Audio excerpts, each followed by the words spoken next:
ഷടാ ഇന്നിപ്പോൾ എന്ത് കറി ഉണ്ടാക്കുന്ന ആലോചിച്ചിരിക്കുന്ന അത്ര സമയം പോലും വേണ്ട നമ്മുടെ ഈ കറി തയ്യാറാക്കാനായിട്ട് കേട്ടോ.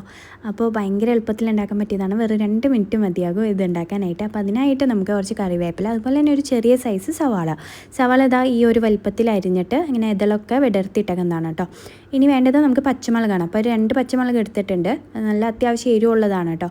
അപ്പോൾ എരിവിനനുസരിച്ച് പച്ചമുളക് എടുക്കുക. അതുപോലെ തന്നെ 1 കപ്പ് കട്ടത്തൈരാണ് എടുത്തേക്കുന്നത്, വീട്ടിലുണ്ടാക്കിയ തൈരാണ്.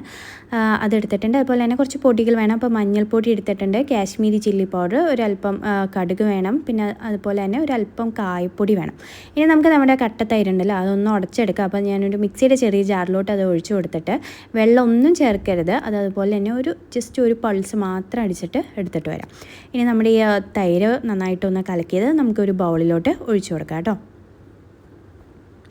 പറഞ്ഞു പിടിച്ച് വരുമ്പോൾ നമ്മുടെ മോരുകറിയുടെ അളിയനൊക്കെ ആയിട്ട് വരുമെങ്കിലും ടേസ്റ്റിൻ്റെ കാര്യത്തിൽ കുറച്ച് ഡിഫറൻസ് ഉണ്ട്. ഒരു പ്രത്യേക ടേസ്റ്റാണ്. എനിക്ക് എന്തോ എന്നറിയില്ല, മോരുകറിയിലും ഒരു പടി അല്പം ടേസ്റ്റ് കൂടുതലായിട്ട് ഈ ഒരു കറിക്ക് തോന്നി കേട്ടോ.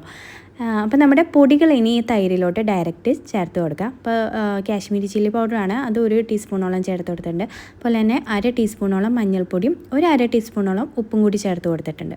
ഇനി നമുക്കിതൊന്ന് നന്നായിട്ട് മിക്സ് ചെയ്ത് വെച്ചതിന് ശേഷം നമ്മുടെ ഈ സവാളയൊക്കെ ജസ്റ്റ് ഒന്ന് ചൂടാക്കാനായിട്ട് കൊണ്ടുപോകാം. അപ്പോൾ ഒരു പാനിലോട്ട് 1 ടേബിൾ സ്പൂണോളം വെളിച്ചെണ്ണ ഒഴിച്ച് കൊടുക്കുക. ഇനി കുറച്ച് കടുക് പൊട്ടിക്കുക. 1/2 ടീസ്പൂൺ കടുക് ഇട്ട് കൊടുത്തിട്ടുണ്ട്. 1 പിഞ്ച് മാത്രം കായത്തിൻ്റെ പൊടി ഇട്ട് കൊടുത്തിട്ടുണ്ട്.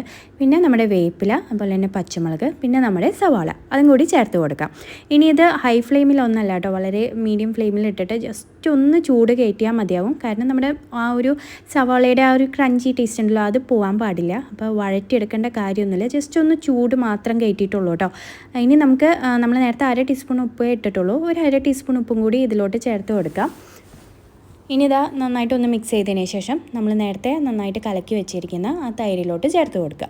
അപ്പോൾ ഇത്രയുള്ള നമ്മുടെ ഈസി പീസി ആയിട്ടുള്ള കറി കേട്ടോ. ഭയങ്കര ടേസ്റ്റാണ്,